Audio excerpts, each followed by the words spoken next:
வேலை செய்யலாமா அப்படின்னு கேட்டிருக்கிறாங்க. இந்த ஓய்வு நாளை குறித்து நிறைய கான்ட்ரவர்சி இருக்கு. ஓய்வு நாள்காரர்கள்னு ஒரு குரூப்பே இருக்காங்க.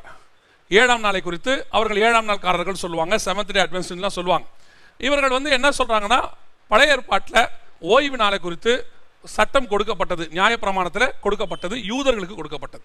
இந்த நியாயப்பிரமாணத்தை நம்ம ஃபாலோ பண்ணிக்கிட்டே வரோம். நியாயப்பிரமாணத்தினுடைய காரியங்கள் முடிவுக்கு வருகிறது. கிருபையின் பிரமாணம், சுயாதீன பிரமாணம் இயேசு கிறிஸ்துவோட ஸ்டார்ட் ஆகுது.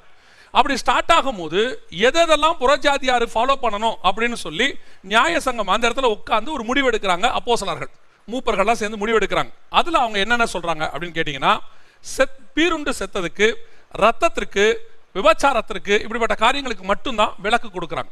மற்றபடி விருத்த சேதனம் இதெல்லாம் செய்ய வேண்டாம் அப்படின்னு அவங்க முடிவெடுக்கிறாங்க. இது நியாயப்பிரமாணத்தில் கொடுக்கப்பட்டது. சரி, ஓய்வு நாள் இவங்க என்ன சொல்லுவாங்கன்னா, அது நியாயப்பிரமாணம் இல்லைங்க, அதுக்கும் முன்னாடி உள்ளது. எப்போ இருக்கு? ஆதாமுக்கே நியாயப்பிரமாணம் வந்துருச்சு, 7ஆம் நாள் ஆண்டவர் பரிசுத்தமாக்கினார் அப்படின்னு இருக்கு. உண்மைதான். ஆனா ஆதாம் ஓய்வு நாளை ஃபாலோ பண்ணாரா?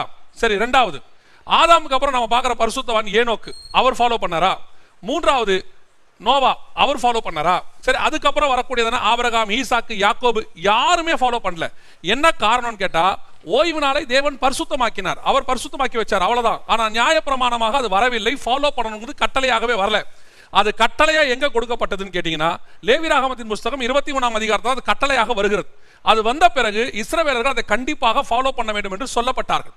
ஆனால் இயேசு கிறிஸ்துவின் மரணத்திற்கு பிறகு, அதாவது புறஜாதியார் வசம் வந்த பிறகு, இஸ்ரவேல் உருவாவதற்கு முன்னாடியும் ஓய்வு நாள் கிடையாது, இஸ்ரவேலை விட்டு பிரமாணம் போன பிறகும் ஓய்வு நாள் கிடையாது. இப்ப 7 நாளும் தேவனை ஆராதிக்கிறோம், எல்லா நாளும் தேவனை ஆராதிக்கிறோம். இந்த ஓய்வு நாளை பத்தி சொல்லும்போது அவங்க ரொம்ப கோவப்படுறாங்க, இது கள்ள உபதேசம், நீங்க தப்பா பேசுறீங்க.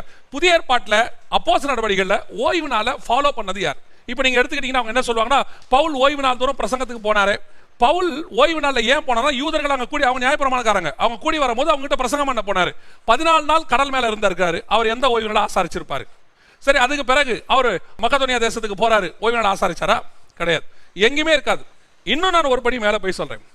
இப்போ ஓய்வு நாள் ஆசாரிக்கணும்னு சொல்றாங்களே, இவங்க எல்லாம் கரெக்டா ஓய்வு நாள் ஆசாரிக்கிறாங்களா? அதாவது நியாயப்பிரமாணத்தின் படி உள்ளதை ஓய்வு நாள் ஆசாரிக்கிறாங்களா அப்படின்னு கேட்டீங்கன்னா, ஒரு சிலர் அந்த பிரமாணத்தை முடிச்சுட்டு வைராகியமா இருப்பாங்க. அது இப்போ முடியாது.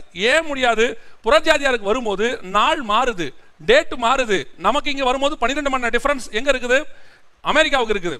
நம்மளை விட 4 மணி நேரம் 3 மணி நேரம் டிஃபரன்ஸ் ஆஸ்திரேலியாவுக்கு இருக்கு. அதனால தான் அந்த பிரமாணத்தெல்லாம் ஆண்டவர் எடுத்துட்டார்.